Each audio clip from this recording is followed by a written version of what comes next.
በ5 ዓመት የዩኒቨርሲቲ ቆይታዬ የተማርኳቸው 5 ወሳኝ ነገሮች። የመጀመሪያው ዲግሪ ብቻውን የትም አያደርስም። ይሄም ማለት ምን ማለት መሰላችሁ? በምትማሩት የትምህርት ዘርፋችሁ ላይ የሆነ የምታውቁት ስኪል ካሌላችሁ እና በዛ ስኪል አውትፑት ማምጣት ካልቻላችሁ እምብዛም በክፍል ውስጥ በምታገኟቸው ወይም ኮሌጆች ውስጥ በተቀረጹት ካሪኩለም ብቻ የሆነ ሪዛልት አመጣለሁ ማለት ኢትስ ኢምፖሲብል ጋይስ። ሁለተኛ ማንም ሰው ምን እያደረገ እንዳለ አያውቅም። እነዛ ጎበዝ ናቸው የምትሏቸው ጓደኞቻችሁ ጭምር ስቲል የሆነ ነገር ፊገር አውት እያደረጉ ነው፣ ወይም ስቲል ያልገባቸው ነገር አለ። በትምህርታቸው ላይ ነው እንጂ ጎበዝ የሆኑት ሶፍት ስኪል የምንላቸው ነገሮች ላይ ገና ናቸው። ሶስተኛው ከጂፒያችሁ ይልቅ የምታውቁት ሰው ይበልጣል። እናንተ በምትማሩት ዲፓርትመንት ዙሪያ ከእናንተ የተሻለ ሞር ኤክስፒሪየንስ የሆነ ተመርቆ የወጣ በስራው ዘርፍ ላይ ያለ አንድ ትክክለኛ የሆነ ሰው የምታውቁ ከሆነ ከምታመጡት ኤ እና ኤ ፕላስ ውጤታችሁ እሱ የተሻለ ነው። አራተኛው ከምታስቡት በላይ ጊዜ አላችሁ። እውነቱን ነጋገር ከተባለ እንደ ዩኒቨርሲቲ ተማሪ ጊዜ ያለው ሰው አለ ብዬ አላስብም። ስፔሻሊ ፍረሽ ላይ ያልኳችሁ ሳይሆን ዲፓርትመንት ከገባችሁ በኋላ ወደ ጂሲነት ወይም ከግቢ ለመውጣት እየተቃረባችሁ ስትመጡ ከሚባለው በላይ ጊዜ አላችሁ።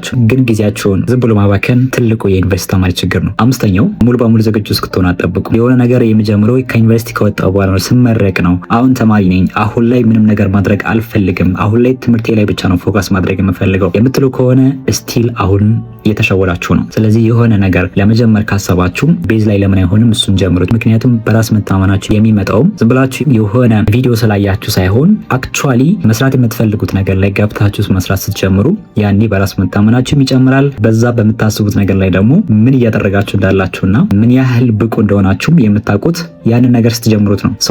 ከነዚህ ከአምስቶቹ እናንተ የበለጠ ልባችሁን የነካው የትኛው ሀሳብ ነው? በኮሜንት ላይ ጻፉልኝ። በቀጣይ ቪዲዮ ደግሞ እንገናኛለን።